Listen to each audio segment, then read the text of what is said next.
Hey everybody, welcome back to another Midweek with Dirk.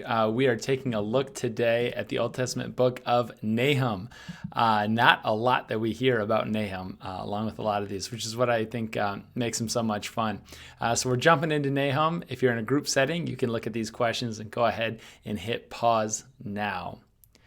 I'm guessing there's not a lot that you know about Nahum, so we are going to jump right into it by taking a look at some of the facts that are discussed in it. For starters, the book of Nahum, he's a prophet. It's good to know.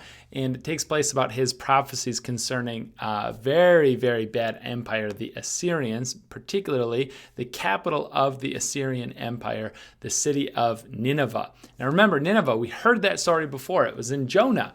Where God tells Jonah to go preach and bring this word to Nineveh. And in the story of Jonah, spoiler alert, the whole city, when Jonah eventually gets there, the whole city is turned upside down, right? The whole city, this fantastic literary masterpiece of the city, from the king all the way down to the animals, puts their faith in God. Like they turn away from their sins. Clearly, that didn't last very long because only a short while later, everybody's back to their own things, their own tricks. Now, Assyria, we have to understand that not just to the Israelite people, but like on a historical level, they were more violent on a scale that was never seen in human history up till that point. I mean, it was really, really bad. And so Israel, along with the whole rest of the world, was really just waiting for God to do something, to step in, because they're like, this isn't just, this isn't right. And the story of Nahum is, yes, eventually God will step in. The year is 612 BC, and Assyrian Empire is totally brought down with a rise from the Babylonian Empire. But listen, this is more than just an angry tirade against Israel's enemies. There's something in it for all of God's people too, which is what I think makes it so poignant and helpful for us on our walk today. So just as kind of a review, we got Nahum chapter 1, that God appears. And now it's this poem. The whole book is a collection of poems. Now, this is an incomplete alphabet poem starting off in Nahum chapter 1, where God appears to judge all this evil. And interesting, he quotes Exodus chapter 34, the golden calf incident, where we see that the Lord is slow to anger, but he won't let evil go unpunished, which is really important in Nahum because he's saying, listen, I notice all of this stuff happening and I'm going to do something about it. Now, we thought that this book was about Assyria, but in chapter 1, Assyria never gets mentioned. It's like God is just making a comment on evil, not just in Assyria. That's going to be like the object lesson, but really, truly, the book isn't just about the evil of Assyria or Nineveh or a particular people, but it's just about evil in general. How does God respond? Does God respond? Well, we see that Nahum uses the language from the book of Isaiah, which is confusing because it happened much, much later, and it wasn't about the Assyrians, it was about the Babylons.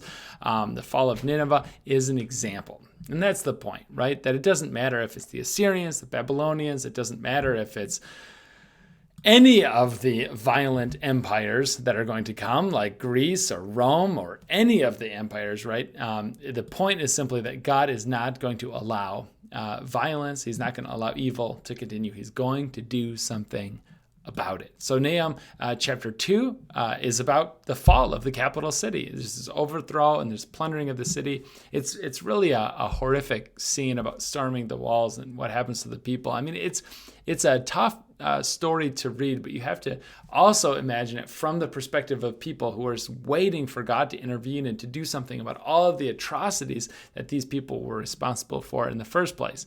So chapter 2 is about the capital city falling. Chapter 3 is about the whole kingdom falling and kind of the result of all of that afterwards, right? Where we have these lines like, woe to the city built on innocent blood. Themes around violence sowing the seeds of its own destruction.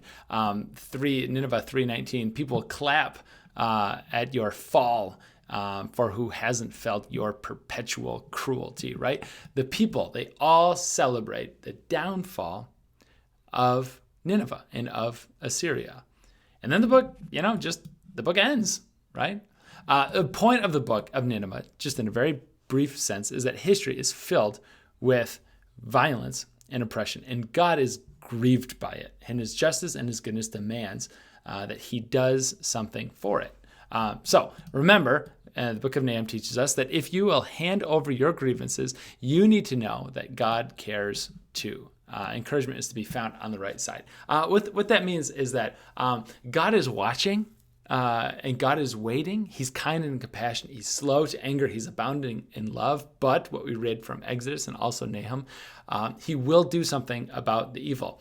I think that's really helpful for us to know and for you to know, because when people harm me or hurt me, or when I just see evil in the world and I see atrocities happen in the world, I need to know that God is going to do something, right? Because I can't turn over my cares on him. I can't cast my anxieties on him if I don't know that it grieves him as much, at least as much as it grieves me.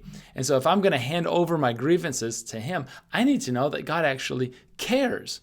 But there's also this implication, right? There's also this lesson in the book of Nahum that says it's not just about Assyria, it's about all evil. And the problem with addressing all evil is that evil exists in all of those empires of the world that I just mentioned, and it exists in me too, right? That evil cuts through every human heart. And that's the problem, right? That's the problem of Nahum. That's the problem of the Old Testament. That's the problem of humanity, is we can't just isolate a few individuals and say they're the bad ones. Is that all of us have evil cutting through our hearts and must be dealt with. And God, as we see, recognizes that and notices that, but his love he's abounding in love, and he's still slow to anger. And he's going to do something not just about the evil incarnate in Assyria or Nineveh or in one of the kingdoms of the world, but that's an object lesson about how he's going to deal with the evil inside of us too, which is where we're led to spotting Jesus in the book of Nahum, right? Where you're not going to see a lot of verses in Nahum cross-stitched and hanged up on grandma's wall in her living room, because God's wrath makes us uncomfortable, and it should make us uncomfortable. But Nahum points to the power of God's wrath, particularly on the cross. And that's where we see God dealing not just with the evil of the kingdoms of the world, but we see God dealing with the evil inside of and cutting through every human heart.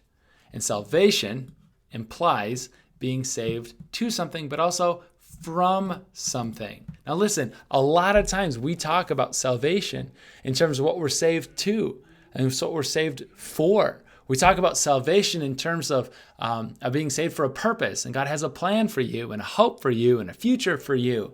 Is that God has a community for you and love for you, but we don't often talk about what we're saved from. In Nineveh, especially in the book, in the book of Nahum, we get a picture of Nineveh and really truly what we are saved from, this horrific judgment that's coming, that's impending. And then we see that most clearly, most poignantly on Good Friday, on the cross, or we see the cup of God's wrath being poured out, and Jesus drinking the cup of God's wrath for each one of us. So on that day of judgment, the encouragement of Nahum is to be found in him. All right. Thanks for hanging out. I'm going to leave these reflection questions up for just a little while, and you can go ahead and hit pause, though. We'll see you next week, Wednesday at noon, for continuing on this series, How to Read the Bible, Spotting Jesus in Every Book of the Bible.